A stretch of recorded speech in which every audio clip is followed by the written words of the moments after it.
get a deduction on the loan, on your interest payment. I think that's going to be an unbelievable boon to car sales. I think it's one of the biggest things, and we'll see, but I think it's going to be.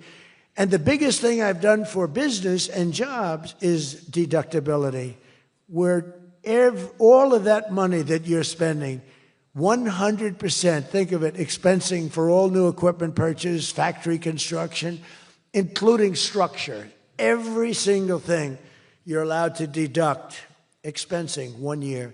And that's what made our first tax bill, in my opinion, more than anything else, bringing your money back in. We have that, we have everything.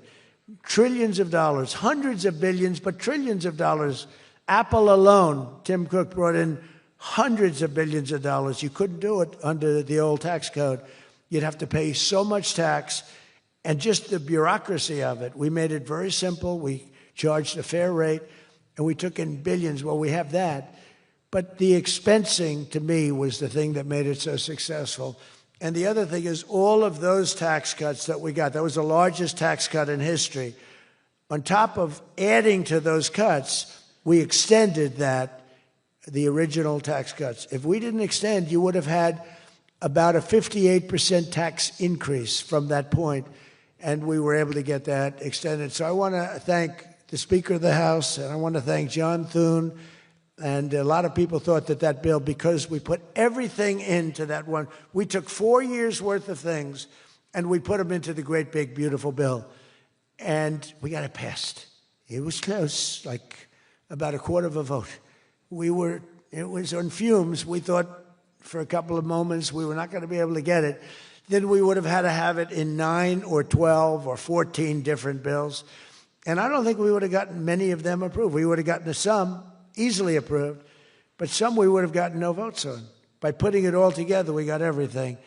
And it was a great job, and I think someday it's going to be appreciated. But among other things, it's the biggest tax cut in history for people and for businesses. So just enjoy it. And think of me every once in a while when you're hiring new people and making a lot of money. You just think about us. But I'm cutting a record number of job-killing regulations. That's the other thing. And I've already slashed more than $1 trillion worth of regulations this year. My last term, I gave the largest regulation cut in history, and now we're doing it again. In fact, for every new regulation, they're mandated to cut 10. And so far, it's for every new regulation, they've cut 30. So they have the idea. And very importantly, we stopped Joe Biden's radical crusade to kill oil and natural gas. Somehow, I don't think Saudi Arabia would like me too much if we decided to kill oil and natural gas. There's nothing like it. It works. Windmills don't work. Other things, I don't want to get into it too much, but they don't work. What does work is natural gas, oil, nuclear, and other things. But the windmills are a disaster. I am the biggest negative person on windmills. They ruin your locations. They ruin. When I look at some of these countrysides that are littered with windmills, and every time it goes around, you lose money. The country loses money. It's a disaster. And I just hope that some of these countries that are losing their ass, we have countries that are going bankrupt because they're putting windmills all over the place. You're supposed to make money with energy, not lose money with energy. And we talk about oil, and we talk even clean, beautiful coal. I said, you're not allowed to mention the word coal unless you precede it by saying clean, beautiful. So I have my people in the office, they're talking about coal, right? And they're going, sir, a clean, beautiful coal is doing very well, sir. And then 2 minutes later, clean, beautiful coal. Then he mentions the third time, sir, coal. No, it's clean and beautiful.